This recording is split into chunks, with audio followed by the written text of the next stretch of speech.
baigėsi mūsų pirmas kelionės etapas ir keliaujam į Tailando šiaurę. Atsikėlėm 6:30 ryte visi.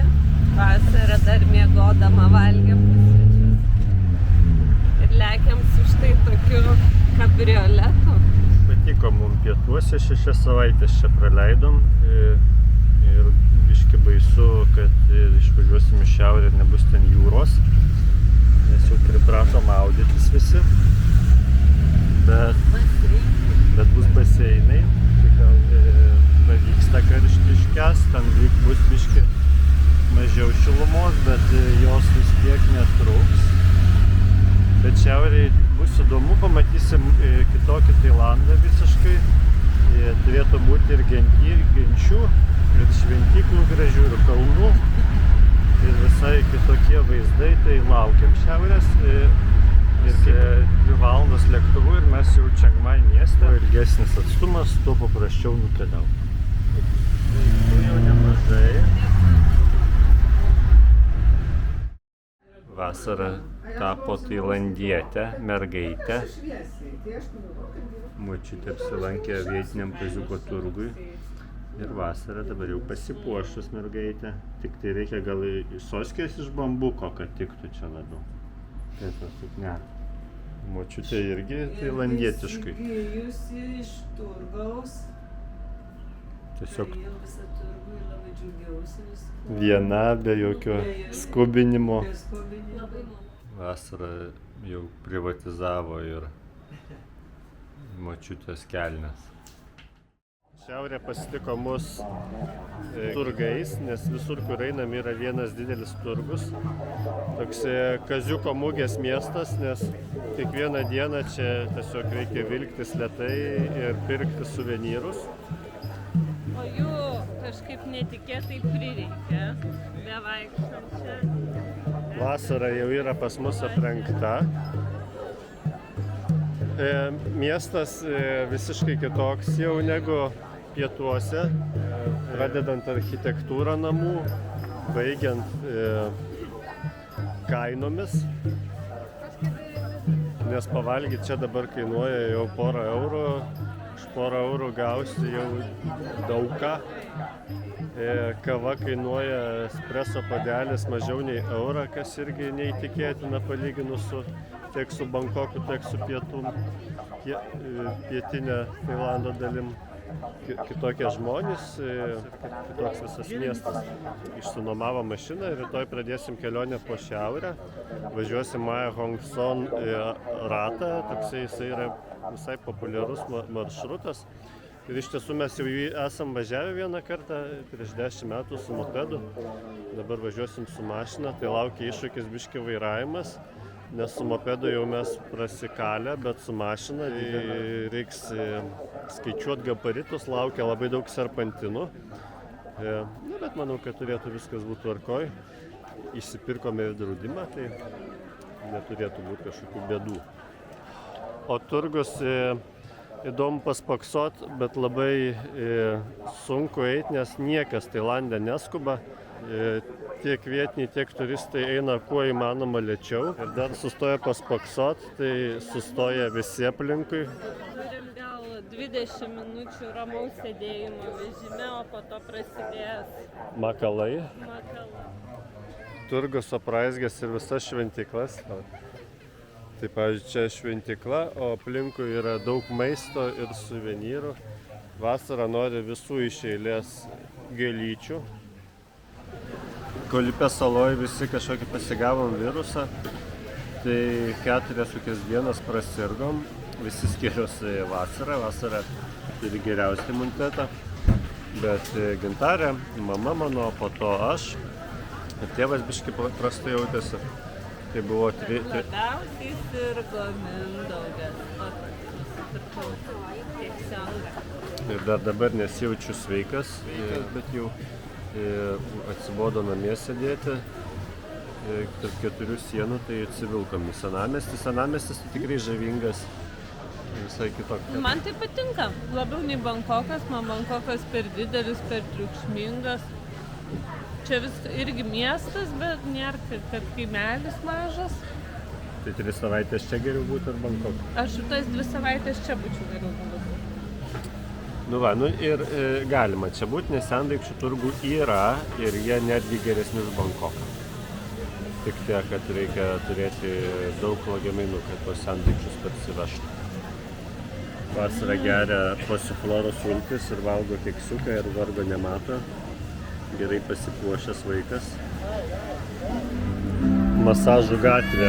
Masažai čia jau pigesni, kainuoja valandos masažas 6 eurai. Žmonės jau juos darosi patenkinti. Čiang Mai fainas miestas tuo, bent jau senamiestis, kad kur beisi, ten yra visur stupos, šventyklos, visur gražus pastatai, tiesiog toks vienas didelis šventyklų kompleksas. Ir aišku, visur yra turgai ir tuose turguose klaustrofobija užpuola, nes žmonių begalė, prasisukti sunku, ypač jeigu eini su vežimu. Tai stengiamės surasti kažkokių kampų, kur galim paleisti vasarą, pabėgioti, nes neini. Bet gerai, kad senamiesty yra ir parkas, nes būtume išprotėję, vienas žmogus jau ėjo iš proto vežime.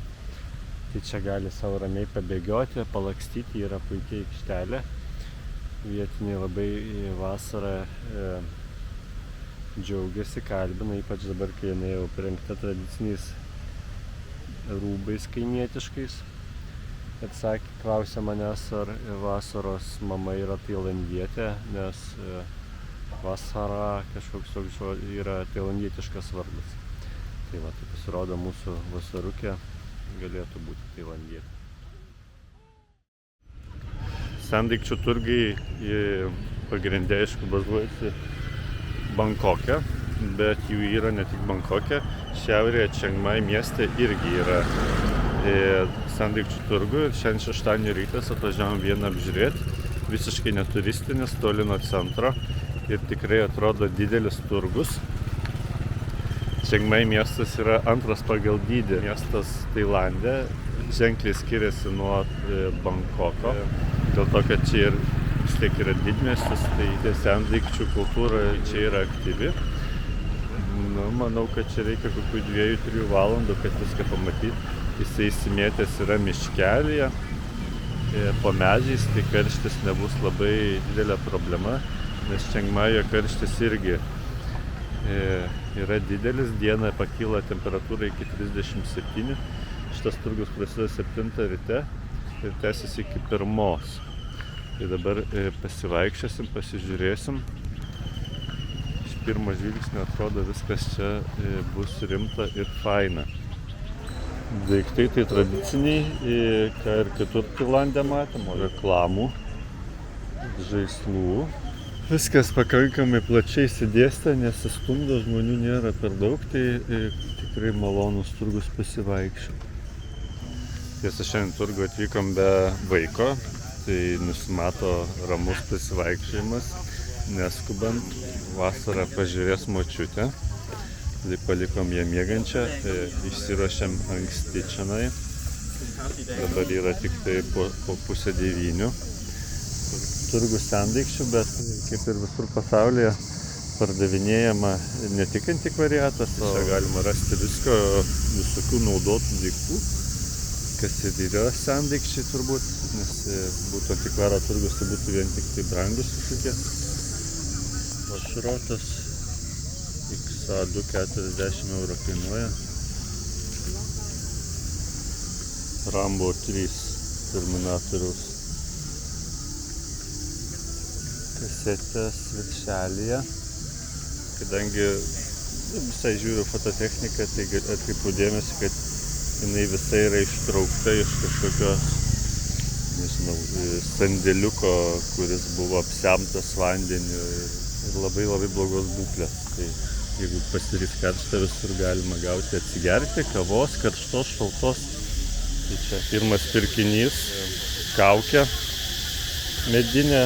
Norim papuošti butą, tai šitas daiktas kainavo 3 eurus. Perku maikes po 2 eurus. Visai gražios.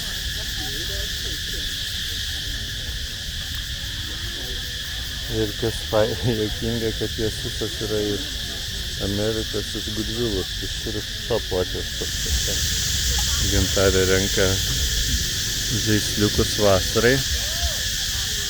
O ten vasaros lygio mergaitė pati renkasi. Jo. Tai pardavinėja laser diskų. Technologija, kuri neprigijo, bet vizualiai labai įdomi. Tokia plokštelės dydžio filmai. Kita pusė tos plokštelės blizganti kaip kompaktas. Šita gražiausia kaukė, bet 60 eurų kainuoja.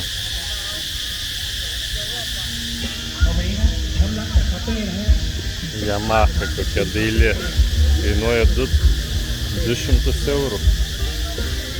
Jau tikrai pirkčiau šitą motorolerį Lietuvoje. Ir važiuočiau vargo nematydamas. Jau vaikštam čia 1,5 valandos, tai dar tikrai nemažai liko eit. Tai fainai. Amuletai budistiniai po 20 batų, po 60 centų. Kokių tik tai nori. Vieta ir kirpikla yra, 70 batų, 2 eurai ir tave apkirps. Tokia fainas rinkinukas.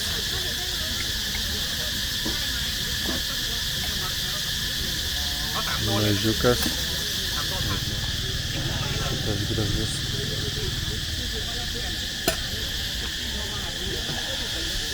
Kavinukas. Ministras Design Violetė. Šitas 30 eurų. Gražus laikrodukas. Japan. 500. Po 1,5 euro nauji laikrodukai. Faini mokykliniai stalai. Tai įdomus visokie kitos detalės ant namų ir baldų. Stojom išgert kavos, įdomiai daro kavą labai. Tai norėjau pamatyti.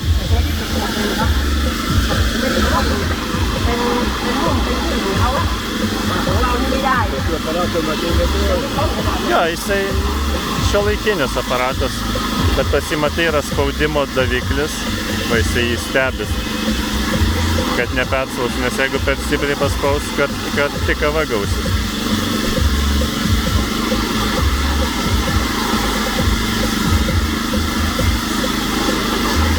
Tokie kremos išbėgo. Truputį vintažinė, tokia knygutė su daug visokių objektų vasarai mokinti žodžiu. Tai 2,5 valandos praėjo, greitai, bet darosi karšta, važiuosim namo. Prekių įsigijom, įsigyčiau dar tikrai daugiau. Labiausiai mane nuskriaudė motoroleris senovinis už 200 eurų. Bet ką darysi? Visko nesutalpinsi į bagažą nedidelį, tai judam namo.